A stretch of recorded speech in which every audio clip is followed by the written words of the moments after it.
आप देख रहे हैं श्री हरि कृपा आश्रम चैनल। संस्थापक स्वामी श्री हरि चैतन्य पुरी जी महाराज।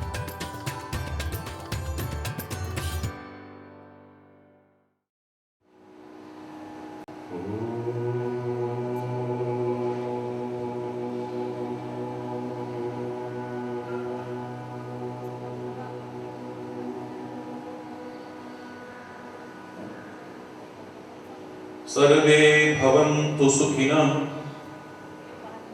सर्वे सन्तु निरामया,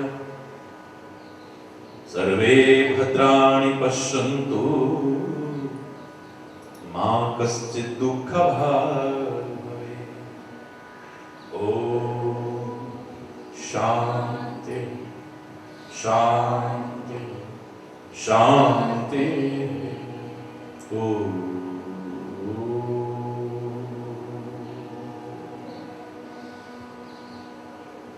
त्वमेव माता च पिता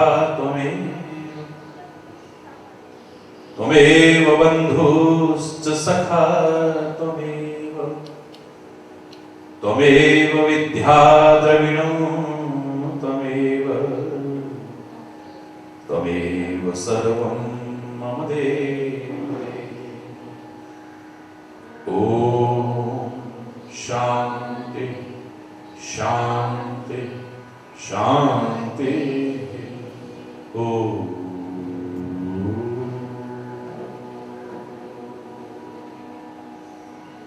चैतन्य शाश्वतं शान्तं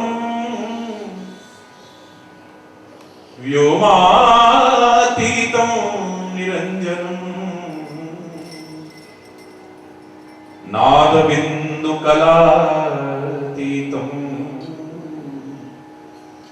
तस्मै श्री गुरुवे नमः। तस्मै श्री गुरुवे नमः। ॐ शान्ति शान्ति शान्ति। ॐ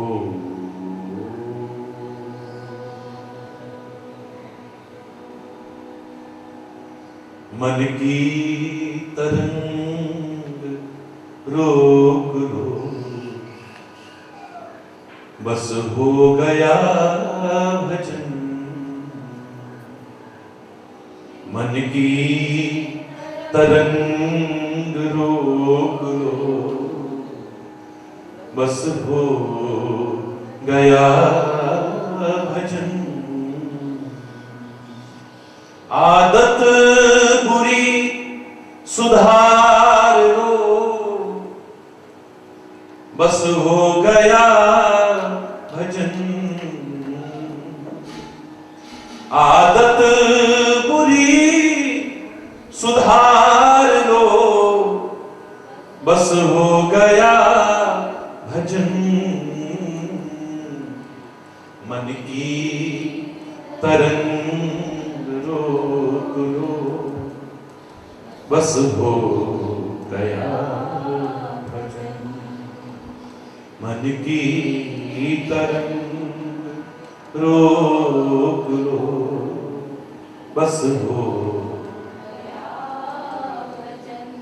आए हो तुम जहां में क्यों, और क्या था करना यहाँ। आए हो तुम जहां में क्यों, और क्या था करना यहाँ। सत्संग में यह जान लो, और खाली जान मत लो, जीवन में फिर उतार लो, बस हो गया भजन। जीवन में फिर उतार लो, बस हो गया भजन। आदत बुरी सुधार लो, बस हो गया भजन। आदत बुरी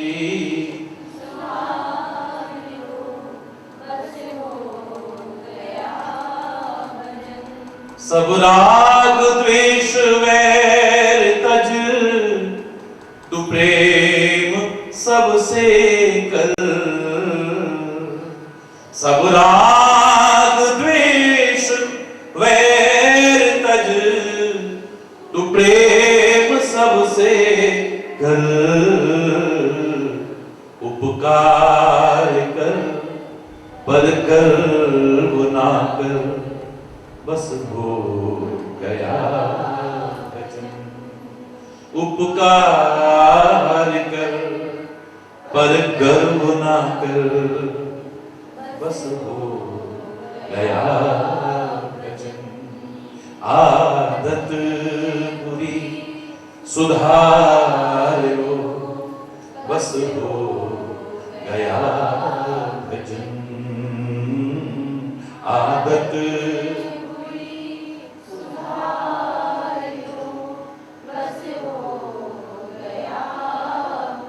दोष नहीं देखने चाहिए, लेकिन आदत हो चुकी है, कोई बात नहीं, घबराओ मत।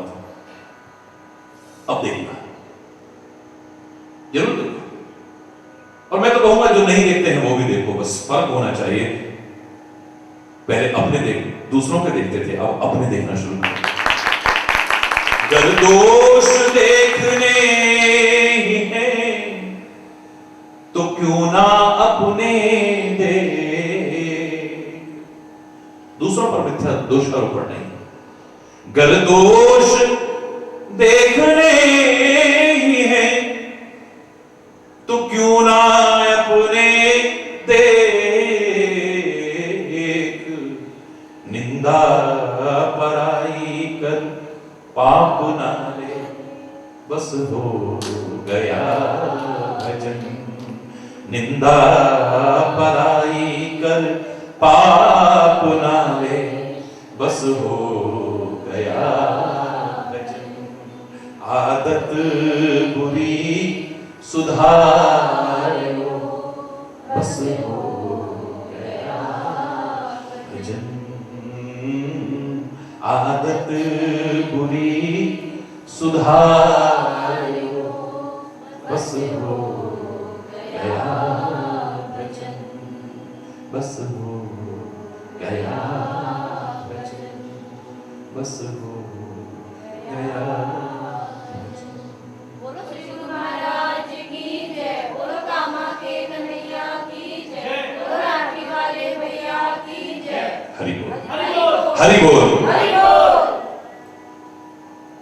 हमारे वेद, हमारे पुराण, हमारे उपनिषद, हमारे ग्रंथ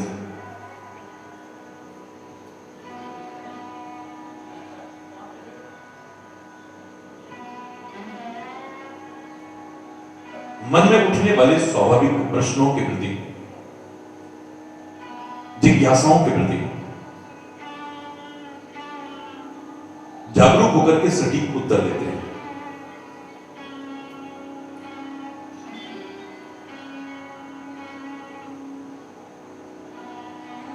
अधिकांश हमारे उपनिषद ग्रंथ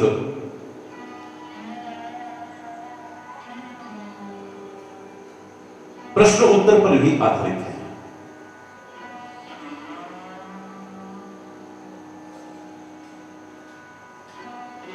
अध्यात्म पथ का पथिक भी व्यक्ति वहीं से प्रारंभ होता है, अथातो ब्रह्म जिज्ञासा। मन में जिज्ञासा है और संतों के सामने, अपने सद्गुरु के सामने, अपने मन में उठने वाले उन जिज्ञासात्मक प्रश्नों को रखें।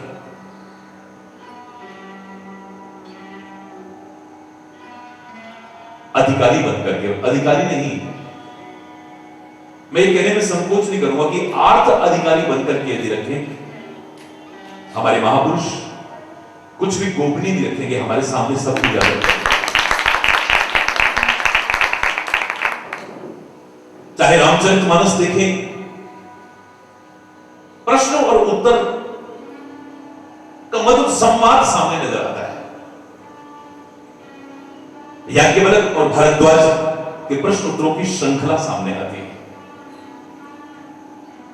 भगवान शिव और पार्वती के प्रश्न उत्तर की श्रृंखला सामने नजर आती है। गरुड़ और कागभूषुंडी का प्रश्नोत्तर का उस संवाद सामने प्रस्तुत होता है। श्रीमद् भगवद गीता को देखें तो अर्जुन के मन में उठने वाले प्रश्नों का जो परमात्मा श्री कृष्ण ने उत्तर दिया है, उसी का एक अलौकिक स्वरूप हमारे सामने आता है।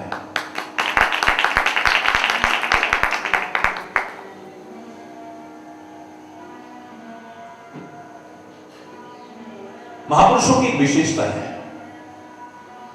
सद्गुरु की एक विशेषता अनेक विशेषताओं में, सच्चे संतों की एक विशेषता है, वो जो बोलते हैं एक नहीं, जीव मात्र में के हृदय में उठने वाले जिज्ञासाओं और प्रश्नों का स्वाभाविक उत्तर देते चले जाते हैं।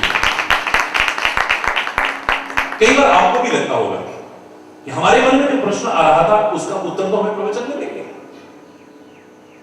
महाराज जी ने किसी रूप में उत्तर दे दिया है।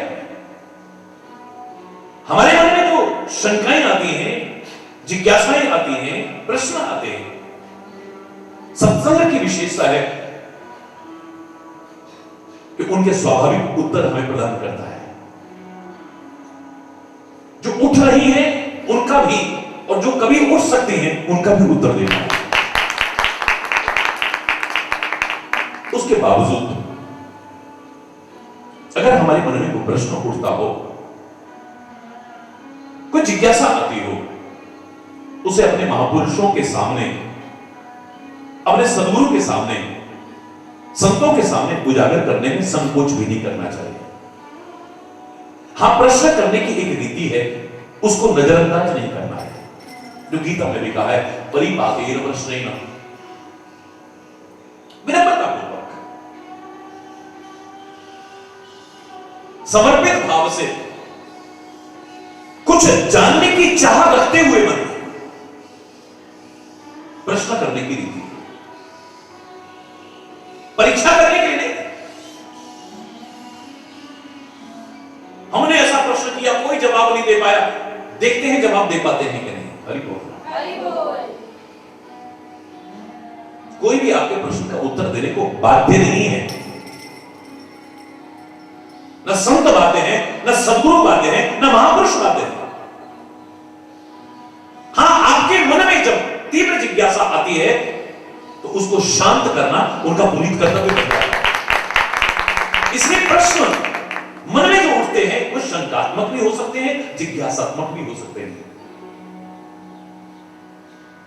शंकात्मक प्रश्न नहीं, जिज्ञासात्मक प्रश्न होने चाहिए, जो हमारा ही नहीं, सुनने वालों का, और आज ही नहीं हमेशा लोग उसका लाभ उठा सकें, सब लाभान्वित हो। बेतुके प्रश्न नहीं, बेहुदे प्रश्न नहीं, बेवजह प्रश्न नहीं, कुतर्क करने वाले प्रश्न नहीं। मेरे जैसा व्यक्ति तो कुतर्क का जवाब पहली बार में ही नकारात्मक दे देता है। क्षमा चाहते हुए कहूंगा, कोई व्यक्ति मुझसे कहे कि 2 और 2 5 होते हैं, मैं पहली बार हाँ बिल्कुल ठीक कह रहे हो, हट जाता हूं वहां से। ऐसा क्यों महाराज जी? आपको जानते हैं 2 और 2 4 होते हैं, आपने पहली बार में क्यों कह दिया 2 और 2 5? अरे भैया, मेरी मुस्कुराने की आदत है, लोगों को दुखी देखता हूं तो मेरा चेहरा भी उदास होता है, लोगों को पीड़ित देखता हूं तो मेरे हृदय में भी वेदना होती है, देश की और समाज की जब दुर्दशा देखता हूं तो मेरा हृदय भी रोता होगा। लेकिन सामान्यता एक मुस्कुराने की आदत है। अगर मैं इसको पहली बार में कहता नहीं 2 और 2 4 होते हैं, फिर वो कहता 2 और 2 5 होते हैं, जिसको हट पर अड़ने की आदत हो, कुतर्क करने की आदत हो, नहीं 2 और 2 5 होते हैं, भैया 2 और 2 4 होते हैं, नहीं 2 और 2 5 होते हैं। कब तक बहस करता मैं? आखिर में झुंझलाता, मैं जो मुस्कुराता था, मेरे चेहरे की मुस्कुराहट, ठीक है कहीं से 2 और 2 5 ही सही, अंत में भी तो कहता, इसलिए मुस्कुराता हुआ पहले ही कह देता। प्रश्न ऐसा हो हमें भी लाभ पहुंचाए, और जो बैठे हो उन्हें ये ना लगे कौन आ गया फालतू प्रश्न करके हमारा भी टाइम बर्बाद कर रहा है, हमें इतनी अच्छी बातें सुनने को मिल रही है। लोग आपको उपेक्षा की दृष्टि से न देखें, उपहास के पात्र न बने। सचमुच आपके मन में जिज्ञासा होनी चाहिए कि मैं कुछ पाना चाहता हूं, कुछ जानना चाहता हूं। मेरे मन में जो स्वाभाविक प्रश्न उठ रहा है, जो लाख विचार करके भी मैं इसे उबर नहीं पा रहा हूं, इसका उत्तर मुझे नहीं मिल पा रहा है। हे संत, हे महापुरुष, हे सदगुरु, कृपा करके मेरी जिज्ञासा को शांत कीजिए। आरत अधिकारी जह पावई, गूढ़ तत्व न साधु दुरावई। सामने जब आर्त अधिकारी मिल जाता है, सचमुच वो व्याकुल है, इस प्रश्नों में उलझा हुआ, उनसे उबरना चाहता है, अपने ज्ञान को बढ़ाना चाहता है, अपने चिंतन को उच्चता की ओर ले जाना चाहता है। जो प्रश्न मन में उठे हैं, जिज्ञासा, उनको शांत करना चाहता है, व्याकुल है। उसकी आर्त जिज्ञासा जब देखते हैं सामने, अगर महापुरुष है ना, मैं दावे से कह रहा हूं, गूढ़ से गूढ़ तत्व को भी छुपाएंगे नहीं, आपके सामने उजागर कर देंगे, परम रहस्य को भी उजागर कर देंगे, हर एक के सामने नहीं। सत्संग एक ऐसी क्लास है जहां एक ही जगह पर हर स्टैंडर्ड का व्यक्ति बैठता है। 10 लोग बैठे हों तो 10,000 बैठे हों, 10 लाख भी बैठे हों, उनमें सिद्धावस्था तक पहुंचा हुआ व्यक्ति भी हो सकता है।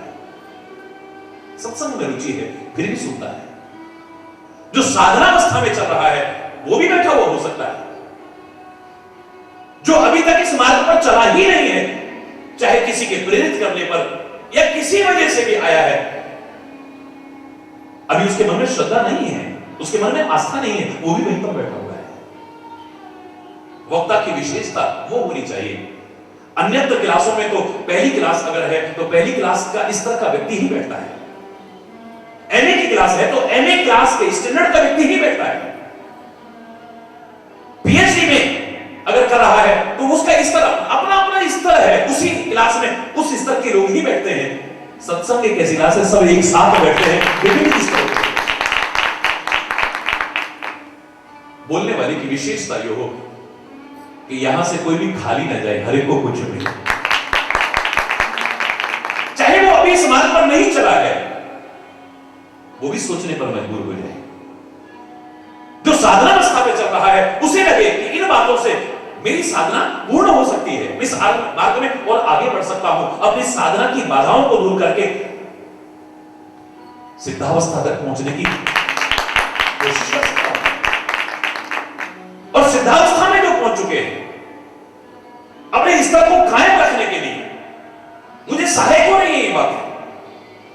अगर मैं इन चीजों को अपनाऊं जो मुझे सुनने को मिल रही हैं, कभी भविष्य में होने वाले पतन से बच सकता हूं। कितनी भी ऊंची स्थिति पर व्यक्ति पहुंच जाए, ये कोई गारंटी नहीं है कि उसका पतन नहीं हो सकता है।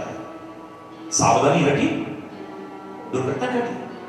बहुत ऊंचे ऊंचे स्तर से भी लोगों को गिरते देखा है, और बहुत ऊंचे स्तर से जाके जब गिरता है व्यक्ति, उसको चोट बहुत ज्यादा लगती है, याद रखना,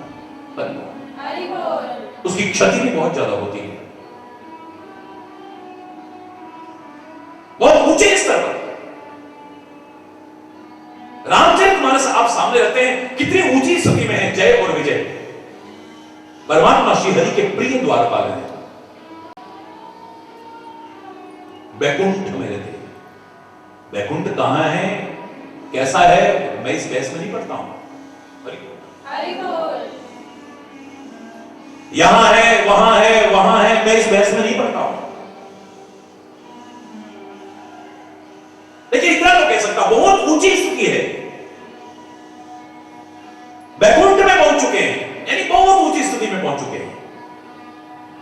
परमात्मा श्री हरि की कृपा पात्र हैं, द्वारपाल हरि के प्रिय लोग। परमात्मा श्री हरि के बहुत प्रिय, उनके द्वारपाल है, उनकी मर्जी के बिना भगवान तक भी कोई नहीं पहुंच सकता, इतनी ऊंची स्थिति तक पहुंच चुके हैं। एक समय आता है, यही रावण और कुंभकर्ण बन जाते हैं, राक्षस बन जाते हैं। हरि हरि बोल।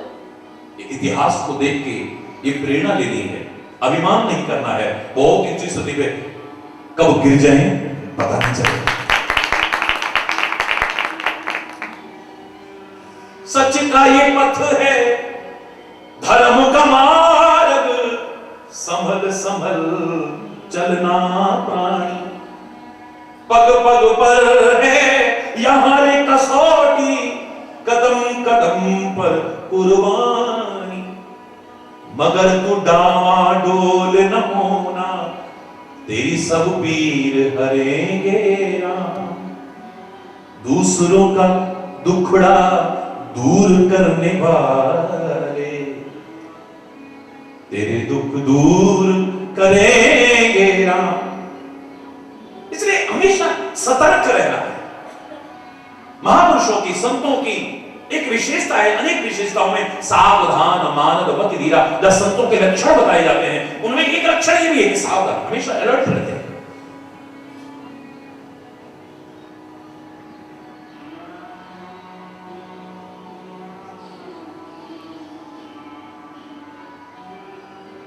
कहां आप पहुंच गए हैं, तो वो जो सिद्धावस्था तक, बहुत ऊंची स्थिति तक पहुंच गए हैं, सत्संग उनको भी हमेशा वहां स्थिर रहने के लिए, नीचे न गिरने के लिए सहायता प्रदान करता है। बिल्कुल नीचे वाले के लिए भी, बहुत ऊंचे वाले के लिए भी बहुत कुछ देता है। हरि बोल। हरि बोल। उपनिषदों में जो प्रश्न आते हैं, श्रीमद् भगवत गीता में जो प्रश्न आते हैं,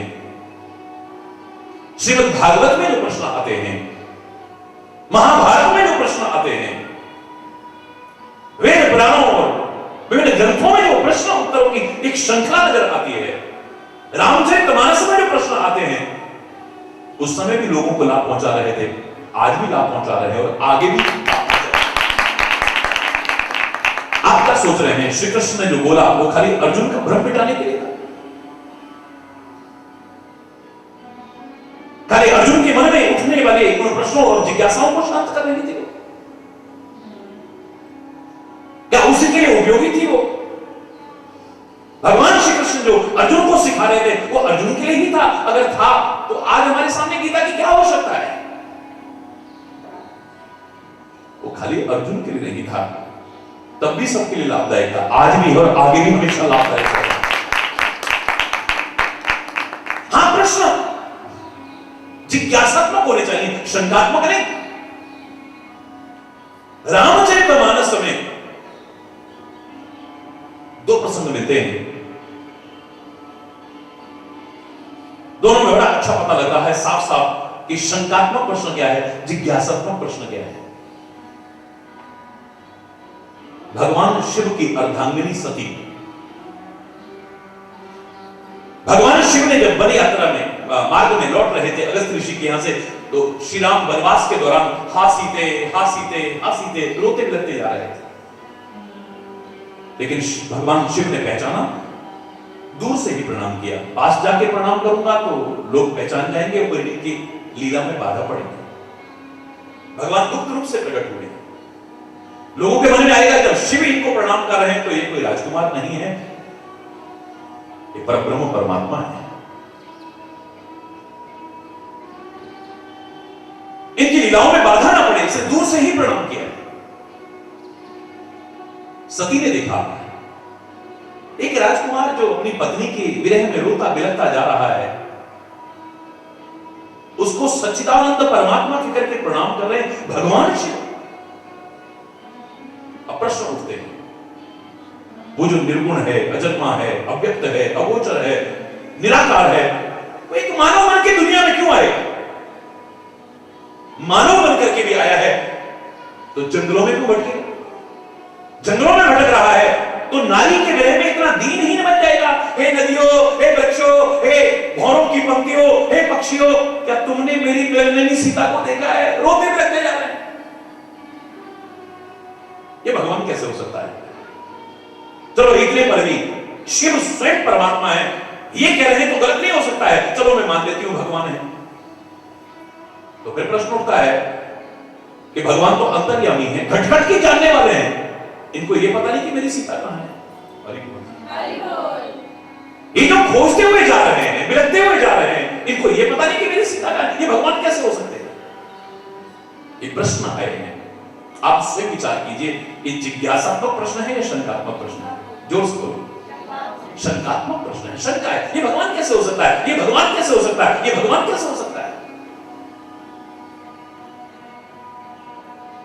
लीलाओं को देख करके प्रश्न उठना स्वाभाविक है।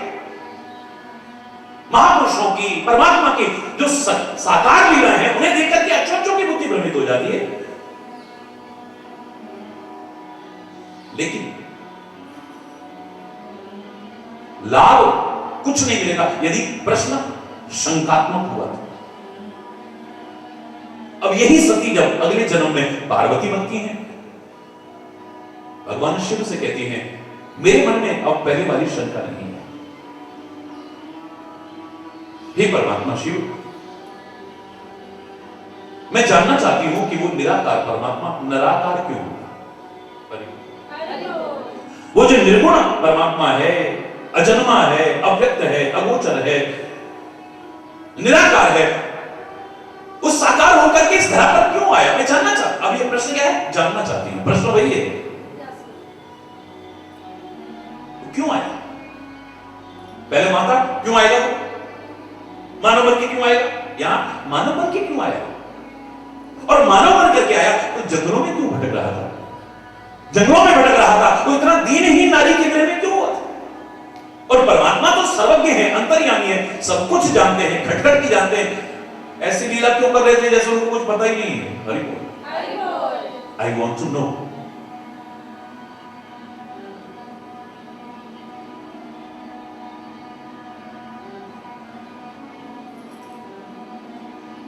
प्रश्न वही है, वहां शंकात्मक थे या जिज्ञासात्मक। ये कैसे हो सकता है, ये कैसे हो सकता है, ये कैसे हो सकता है, मैं जानना चाहता हूं ये कैसे हो सकता है। There's a lots and lots of difference। अगर तुम लाभ उठाना चाहते हो, प्रश्न करने में कोई बुराई नहीं है। महापुरुष अपने जीवन का एक एक क्षण जो अनमोल है, जिसकी कीमत तुम आंक नहीं सकते हो, वो आपको देंगे, अपना अनमोल समय आपको देंगे, अपने ज्ञान का, अपने चिंतन का लाभ तुम्हें पहुंचाएंगे, बशर्ते कि प्रश्न जिज्ञासात्मक होना चाहिए, जो सर्वहितकारी है। वो बोले आपके लिए, लेकिन लोगों को लगे हाँ हमारे लिए भी है, ये तो हमारे लिए भी है, ये तो हमारे लिए भी है, मजा तो है। हरि बोल, हरि बोल। 8 वर्ष तक सारे विश्व में धूम मचाई थी प्रश्नोत्तर कार्यक्रम ने।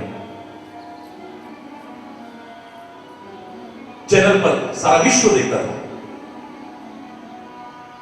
लोग अपने अपने प्रश्न भेजते थे, जिज्ञासाएं भेजते थे, शंकाएं भी भेजते थे।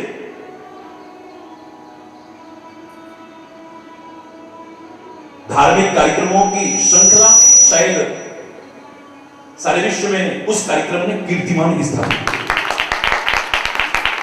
करोड़ों करोड़ों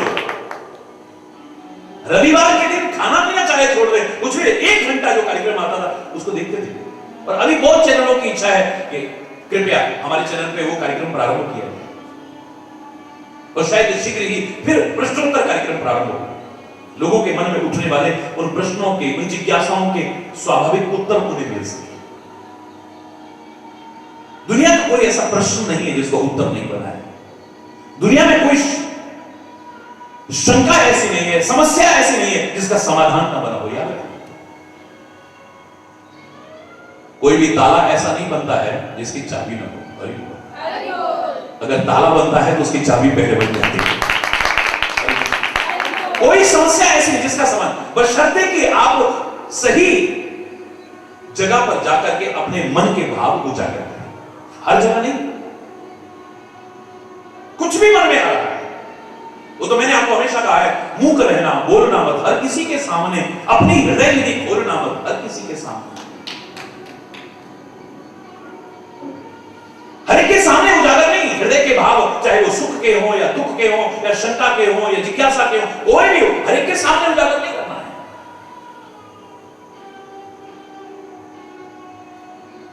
सही और जानकार व्यक्ति के सामने। हरि बोल। आप भी लाभान्वित होंगे और लोग भी लाभान्वित, बल्कि मैं तो कहूंगा कि और लोग जो लाभान्वित हों उन्हें एहसानमंद होना चाहिए आपका कि आप प्रश्न न करते तो इतना सुंदर उत्तर उन लोगों को सुनने को न मिलता। हम तो धन्यवाद कहते हैं अर्जुन को कि तूने माध्यम बन करके हमारे लिए गीता का अमृत बरसाया। हम धन्यवाद कहते हैं पार्वती को कि तुमने भगवान शिव से वो अमृत वर्षा कराई है, माध्यम बन करके, प्रश्न करके। हे गरुड़, तुम्हारे मन में प्रश्न आए, कागभूषण ने उसके वो उत्तर दिए जिनका लाभ हम भी उठा रहे हैं। कई बार ऐसा नहीं कि व्यक्ति सामने वाला मूर्ख ही हो, वो जानता है लेकिन और ज्यादा जानना चाहता है, और ज्यादा जानना चाहता है। प्रश्न करने का तात्पर्य आप ये मत समझिए कि लोग आपको समझेंगे इसको कुछ आता ही नहीं है। रामचरितमानस जहां प्रारंभ होता है यही भाव आता है सामने। याज्ञवल्क्य और भारद्वाज प्रयागराज में बैठे हुए हैं, सारे लोग चले गए, माघ के महीने में असंख्य लोग आ रहे थे तीर्थ में, लेकिन ये रुक गए थे वहां पर और एक दिन प्रश्न करते हैं, मौका मिलते हैं। मुनिराज कहने लगे कि प्रश्न मनहु अति मूढ़ा। आप प्रश्न तो ऐसे कर रहे हैं जैसे बहुत मूर्ख हों, हरि बोल। लेकिन मैं जानता हूं आपको बहुत ज्ञान है। आप क्यों कर रहे हो ऐसे प्रश्न? मैं जानता हूं। जाना चाहो राम गुण गूढ़ा, तुम जानते हो लेकिन और गूढ़ गुण जानना चाहते हो, और ज्यादा जानना चाहते हो, इसलिए प्रश्न कर रहे हो। तुम औरों को भी ये चर्चा सुनाने के लिए माध्यम बन रहे हो।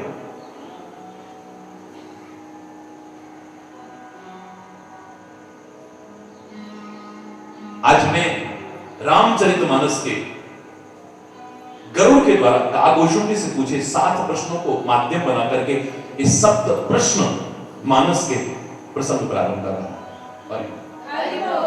7 प्रश्न पूछते हैं। ये स्वामी बड़े प्रेम के साथ बोल रहे हैं। कैसे बोलना चाहिए?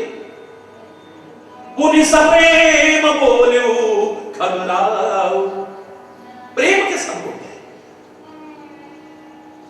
बताइए हमको इसका क्या जवाब होता है? तो आपके भाव पता लग रहे हैं, आप खाली हरि बोल प्रेम से। जो कृपालु मोहि ऊपर भाव, हे कृपालु, कृपा करने वाले, हे स्वामी, यदि मेरे ऊपर आपका भाव है, मेरे ऊपर आपकी कृपा है, तो मुझे अपना सेवक जानकर नाथ मोहि निज सेवक जानी, सप्त प्रश्न मम कहु बखानी। वे 7 प्रश्न हैं, उनका वर्णन कर रहा हूं। मुझे अपना सेवक जानना। गुरु बनकर के मत पूछो, शिष्य बनकर के पूछो, सेवक बनकर के पूछो। ना तो सामने वाले का भाव हो, अपनी विद्वता प्रदर्शन करना खाली।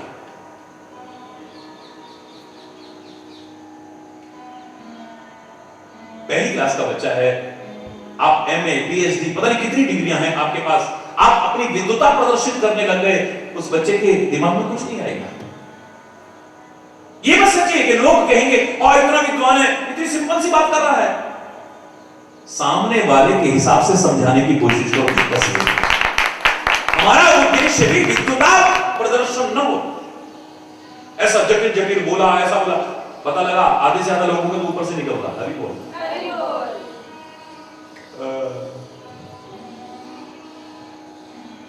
जयकारा बोला तब होश आया। जय हरि बोल। हमारा उद्देश्य विद्वता प्रदर्शन न हो, अपना पांडित्य प्रदर्शन न हो।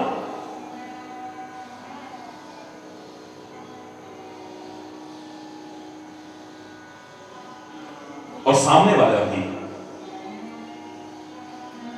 अपने आप को कुछ दिखाने का भाव नहीं, चरणों का सेवक विनम्र होकर के दासतापूर्वक प्रेम पूर्वक अपने हृदय के भाव को उजागर करे। देखो क्या आनंद आता है। तो ये चीज मेरी समझ में नहीं आई। महाराज जी वैसे तो आपके प्रवचन में ही हमें सब उत्तर मिल जाता है। वो बाई चांस उस दिन बात चल रही थी तो जब मैं देखा है लोगों को ऐसे कहते, वो अचानक लाइट चली गई, महाराज जी हम पूरा नहीं सुन पाए, हमारे ये समझ में नहीं आया। आपका भाव देख करके महाराज जी कितने भी व्यस्त हो रोक नहीं पाएंगे अपने आप को, तुरंत आपके सामने। नाथ मोही निज सेवक जानी, कि नाथ मुझे अपना सेवक जानकर, निज सेवक जानकर। अब उसमें ये नहीं कि सामने वाला हो सकता है आपसे उम्र में छोटा हो सकता है पद में आपसे छोटा हो, समाज की जो व्यवस्थाएं बनी हुई हैं उसके हिसाब से जाति में हो सकता है आपसे छोटा हो सकता है जो शिक्षाएं आपने ले रखी हैं उनमें आपसे छोटा हो, लेकिन जब ज्ञान की चर्चा है तो आपसे बड़ा ही है, छोटा नहीं हो सकता। ज्ञान छोटा नहीं होता है।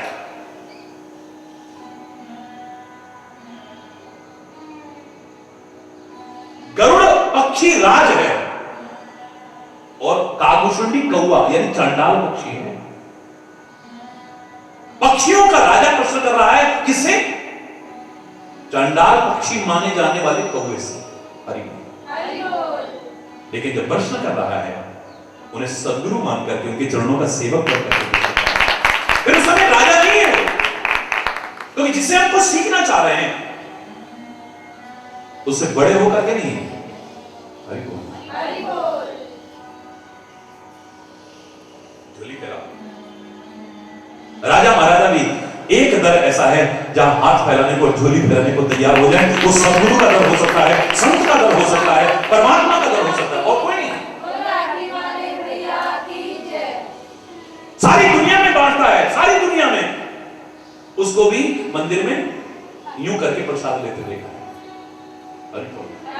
जिसका हाथ हर समय ऐसे रहता है, हर समय परमात्मा की कृपा है उसके ऊपर, खूब बढ़ता है। कभी किसी के हाथ के नीचे हाथ नहीं आया, हाथ के ऊपर ही वो संत के सामने आता है, सदगुरु के सामने आता है, देव दर्शन कर रहा है, परमात्मा के द्वारा हाथ फैला देता है। हरि बोल, हरि बोल। जिसने दुनिया की झोली भरी होगी हमेशा, चाहे वो चक्रवर्ती सम्राट भी क्यों ना हो, ये द्वार ऐसे हैं उन पर आकर के आदमी झोली फैला देता है। तो आप भिखारी नहीं हो जाएंगे वहां, क्योंकि हम अपने संत को, अपने सदगुरु को, अपने परमात्मा को अपना सर्वस्व मानते हैं। हम ये कहे बिना नहीं रहते हैं तुम ही हो माता पिता, तुम ही हो बंधु सखा, तुम ही हो विद्या, तुम ही सब कुछ आप है। तुम्हें वो माता से पिता, तुम्हें वो बंधु से सखा, तुम्हें वो विद्या द्रविणम, तुम्हें वो सर्वम मम देव। आप मेरे सब कुछ हो। और मैंने आपसे कहा था मांगने वाले को भिखारी कहते हैं, मानो, लेकिन बच्चा मां बाप से मांगे भिखारी कहेंगे उसे? बोलना। भाई से भाई मांगे उसे भिखारी कहेंगे?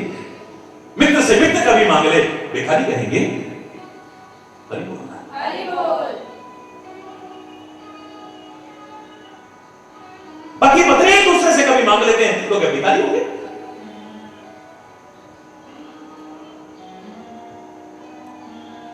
संत से, सदगुरु से और परमात्मा से बड़ा अपना कौन हो सकता है? उनसे अगर मांग भी लिया हमने तो मांगने के बावजूद माना कि मांगने वाले को भिखारी कहते हैं। आप भिखारी नहीं है।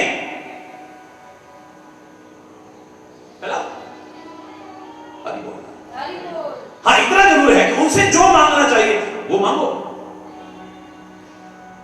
आपने थोड़ा बहुत मांग भी दिया तो कितने दिन चलेगा? उनका आशीर्वाद हुई, उनकी कृपा हुई, भंडार भर सकते हैं।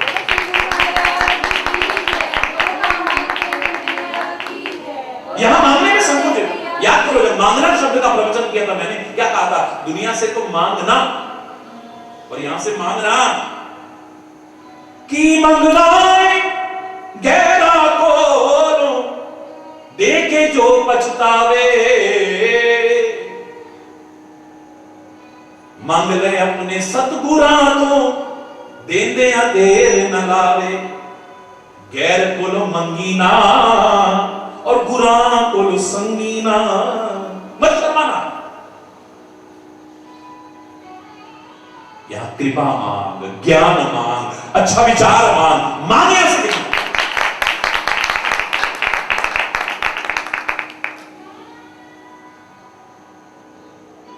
मुझे अपना सेवक जानना है, निज सेवक, अपना सेवक। मेरे मन में 7 प्रश्न हैं।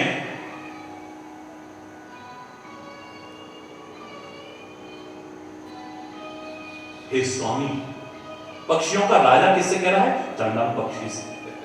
हरि बोल, हरि बोल।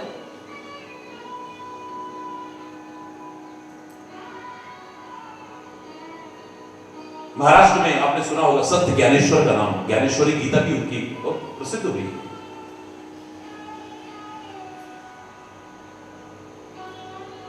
15 वर्ष की छोटी सी अवस्था, उससे भी कम अवस्था में जब उनका प्रचार करने लगा तो कुछ ऐसे भी होते हैं जो ईर्ष्यालु होते हैं। वो तो इतिहास भरा हुआ है, क्योंकि आदमी खुद तो आगे बढ़ नहीं सकता, किसी को बढ़ते देख नहीं सकता। हरि बोल, हरि बोल। ईर्ष्या करते हैं, जलन करते हैं, उनके नाम को मिटाएंगे, बदनाम करेंगे, उनको ही मिटाते हैं। इतिहास साक्षी है, कितनों को मार दिया उन्होंने।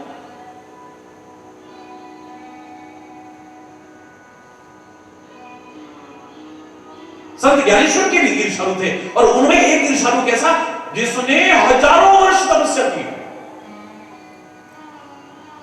वो तपस्वी चांगदेव।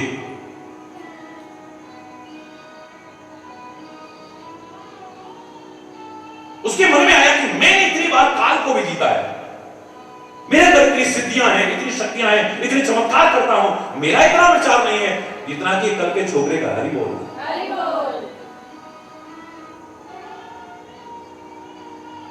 उस ईर्ष्या की आग में जलते हुए मन में आया कि देखते हैं, इसकी परीक्षा लेके देखते हैं। अपने दूत को बुलाया और कहा कि लो, ये पत्र लिख के देता हूं, ये जाके उसको भेजो, बड़ा ज्ञानी बनता है, मेरे प्रश्न का उत्तर दे। हरि बोल, हरि बोल। अब जब पत्र लिखने लगे तो कलम चली। क्या लिखें? पत्र लिखने में कोई संबोधन भी करना पड़ता है।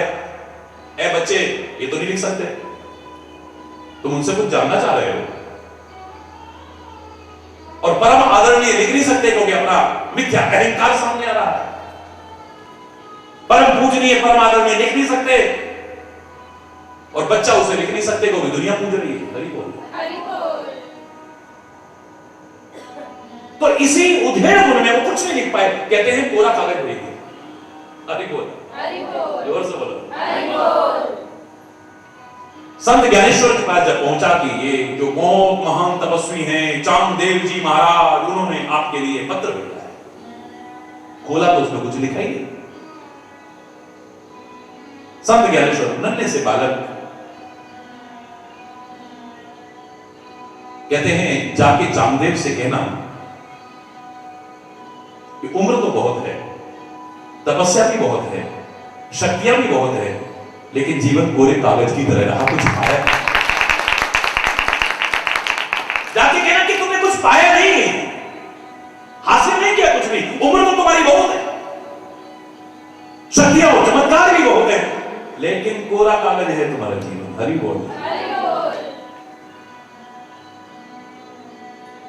दूत जब उत्तर लेके पहुंचा तो क्रोध आ गया, और इतिहास साक्षी है। कहते हैं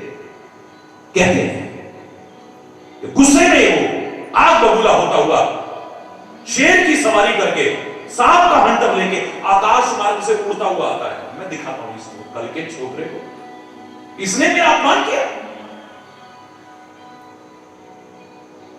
कभी जाओ ना।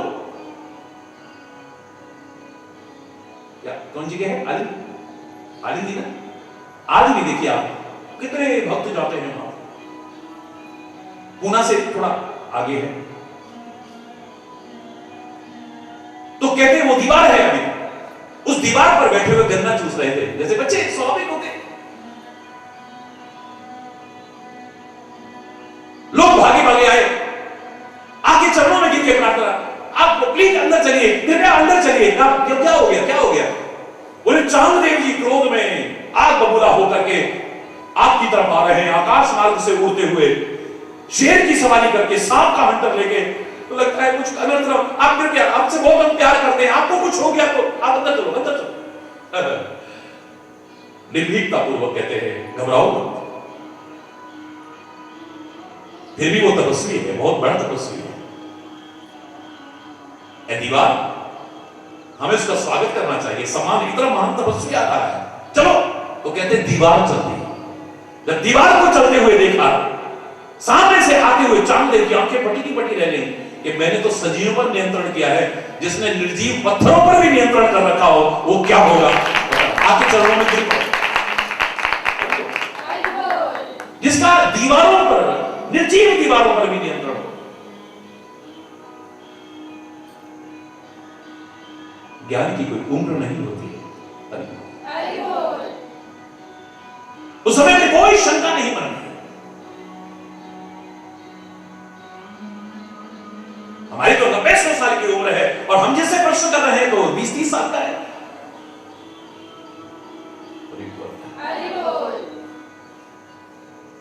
विनम्र होकर के, चरणों में निवेदन करके प्रश्न पूछो।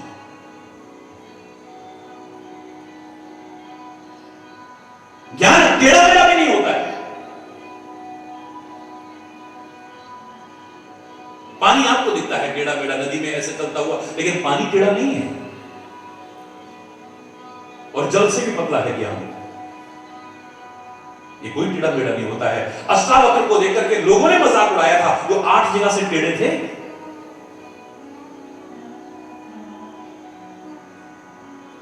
और जब मजाक उड़ाया तो अष्टावक्र निर्भीक होकर के भरी सभा में कहते हैं, राजा जनक,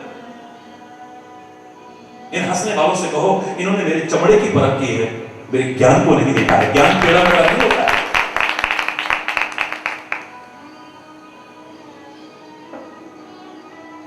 तुम कितने भी गोरे चिट्टे हो और सामने बिल्कुल सांवला आ गया, काला कलूटा भी क्यों ना हो,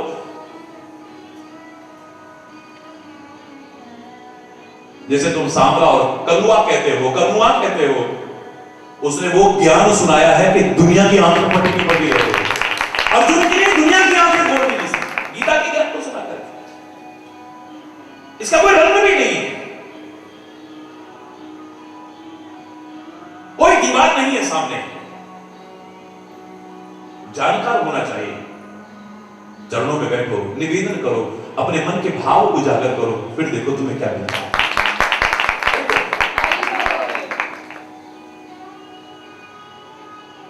पक्षियों का राजा गरुड़ कह रहा है, हे स्वामी, कागभूषुंडी जी नहीं, कौवे नहीं, हे स्वामी, मेरे मन में जो प्रश्न आते हैं, इन प्रश्नों के उत्तर दो। इन प्रश्नों के उत्तर हम जानने की कोशिश करेंगे। वो प्रश्न क्या क्या थे साथ? कहू प्रथमई कहू नाथ मति धीरा, सबते दुर्लभ कवन शरीरा। पहला प्रश्न है, सबसे दुर्लभ शरीर कौन सा है?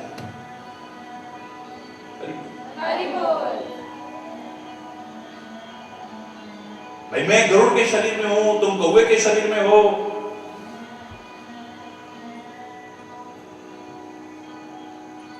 कोई किसी शरीर में है, कोई किसी शरीर में 84 लाख योनियां हैं। सबसे दुर्लभ शरीर कौन सा है ये बताओ, पहला प्रश्न। दूसरा प्रश्न है, बड़ सुख कवन, दुनिया का सबसे बड़ा सुख क्या है? कवन दुख भारी। तीसरा मेरा प्रश्न है, दुनिया का सबसे बड़ा दुख क्या है? कोई कहता है मैं दुखी हूं, कोई कहता है मैं दुखी हूं। नानक दुखिया सब संसार, सो सुखिया जो नाम आधार। जिसको देखो, जिसको खोल के, ऊपर से सुखी जैसे दिखने वाले भी जरा खोल के देखो, टटोल के देखो, कोई ना कोई दुख निकल आएगा। वो तन से दुखी है, वो मन से दुखी है, वो धन से दुखी है, वो संतान से दुखी है, वो पति से दुखी है, वो पत्नी से दुखी है, वो अपनी नौकरी से दुखी है, वो पड़ोसी से दुखी है। किसी को कोई दुख है, कौन है जो सुखी दिख रहा हो? लेकिन हर कोई कहता है मैं दुखी हूं, मैं दुखी हूं, मैं दुखी हूं, मैं दुखी हूं। अब इन दुखों में मेरे बराबर दुखी कोई नहीं है दुनिया में। मेरे जैसा दुखी कोई, जिससे पूछोगे वो यही कहे।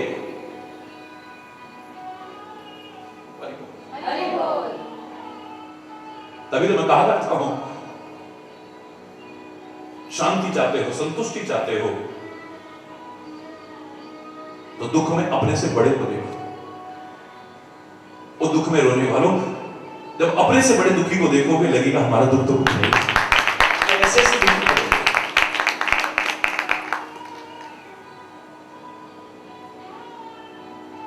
और सुख पाकर के भी रोने वालों,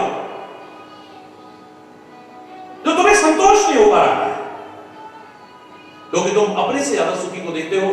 तुम्हें लगता है कि हमारे पास तो कुछ है, सब कुछ होने के बाद सुख में देखना है तो अपने नीचे वाले को देखो। आपके अंदर संतुष्टि का भाव आएगा, फिर भी लाखों से अच्छे हैं, लाखों से अच्छे, लाखों से अच्छे। आगे बढ़ने की कोशिश करना बड़ी अच्छी बात है, लेकिन तुम्हें संतोष की प्रवृत्ति जो आएगी, जिसके बिना सब कुछ भी बेकार है।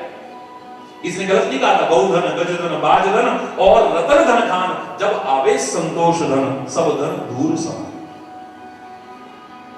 संतोष ही नहीं है तो इतना है तो इतना हो जाए, इतना है तो इतना हो जाए, इतना है तो इतना हो जाए, इतना है तो इतना। आपकी तो सीमा है, अब यहां आगे नहीं जाएगा, लेकिन इतने पर भी आदमी संतुष्ट नहीं है। फिर और उतना उतना उतना उतना मैं कर नहीं सकता। अरे कितना भी हो जाए।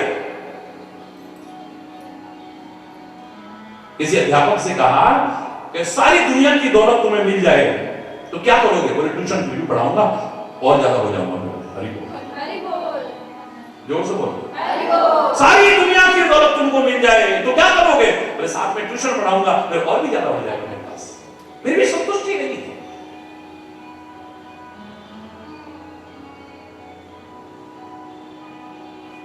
आपके पास कितना है ये सुख का आधार नहीं है।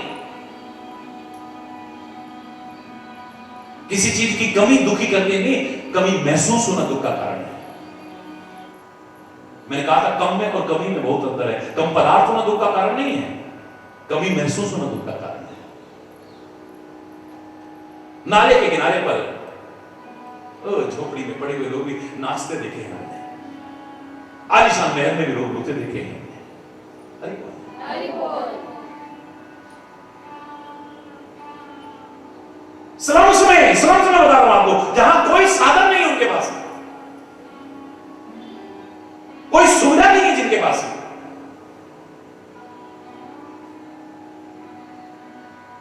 कुछ भी तो नहीं है। एक टूटी सी झोपड़ी में रहने वालों को भी मैंने नाचते देखा है। कठोर परिश्रम करने वाला खेत में सारा दिन हल जोत रहा है, तेज धूप पड़ रही है और रूखा सूखा टिक्कड़ आता है, उसी को खा के ठंडा पानी पी के मस्त करके वो भी हल चलाते हुए रामा हो गाना गा रहा है। और एयर कंडीशन बंगले में आदमी जल रहा है, कुड़ रहा है, रो रहा है, बिलख रहा है, तड़प रहा है। हरि बोल। कम पदार्थ होना दुख का कारण नहीं, कमी महसूस होना दुख का कारण है।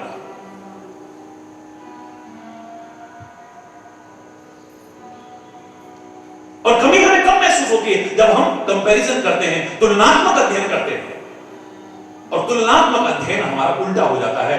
हम सुख में अपने से ऊपर वालों को देखते हैं, दुख में अपने से नीचे वालों को देखते हैं। तभी हर आदमी को लगता है मेरे जैसा दुखी कोई नहीं।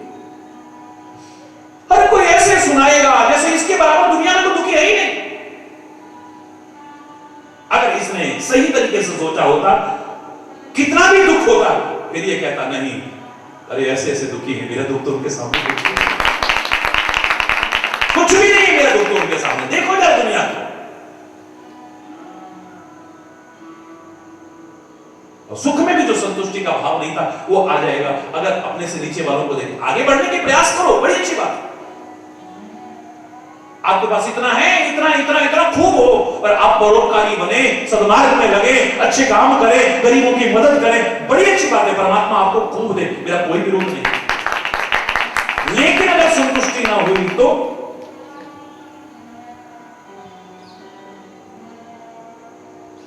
देखो, जब नीचे देखोगे कहोगे फिर भी लाखों से अच्छे।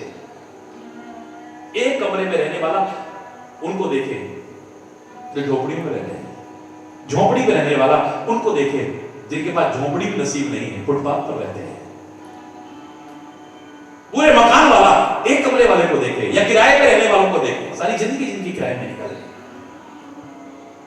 महल में रहने वाला अगर खुश नहीं है, संतुष्ट नहीं है, देखिए उनको। आगे बढ़ने की कोशिश करते रहना, बिल्कुल करो। परमात्मा आपको बहुत आगे बढ़ाए, इधर भी और उधर भी, दोनों तरफ आगे बढ़ाए। मैं जानना चाहता हूं कि संसार का सबसे बड़ा दुख क्या है, संसार का सबसे बड़ा सुख क्या है।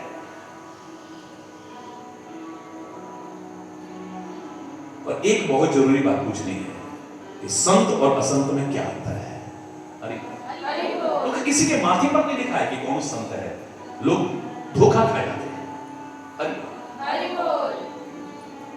संत असंत मरम तुम कहू,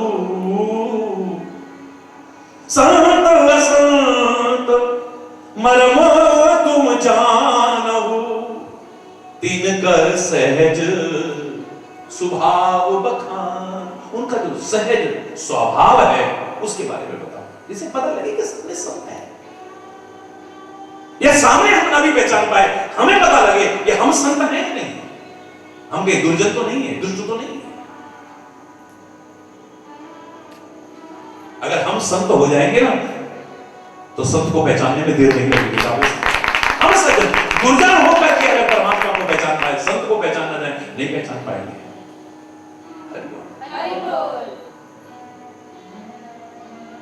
रावण जानना चाहे कि राम भगवान है, नहीं जान पाएगा। परीक्षा भी ले ले तो भी राम फेल हो जाए। रावण कहता है मैं परीक्षा लेके देखूंगा, यद्यपि खरदूषण को भगवान के अलावा कोई नहीं मार सकता क्योंकि मेरे बराबर ताकतवर है।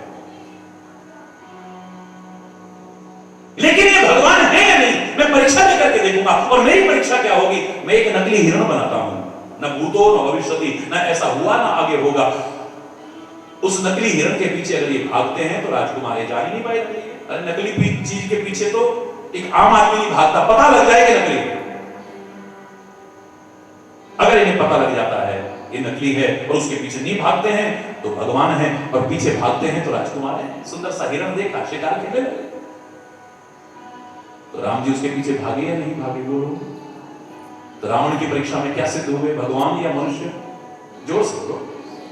तभी तो जिंदगी भर इसे मंदोदरी ने समझाया, माल्यवंत ने समझाया, विभीषण ने समझाया, हनुमान जी ने समझाया, अंगद ने समझाया, कुंभकर्ण ने भी समझाया।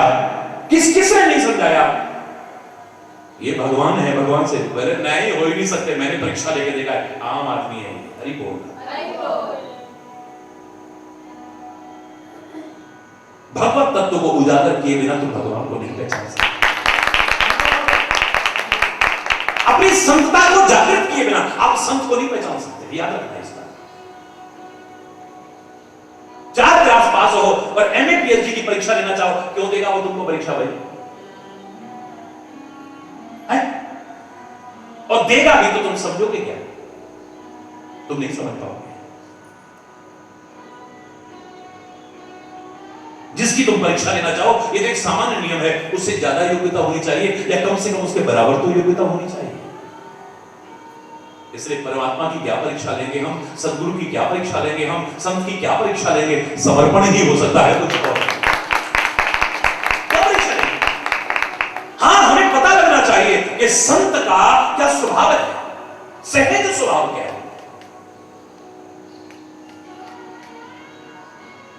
वो पता लगते ही हमें पता लग जाएगा हमारे अंदर सज्जनता है या नहीं, दुर्जनता तो नहीं है, जिससे कि हम सामने वाले संत के पहचान करके उनके चरणों में गिर सकें।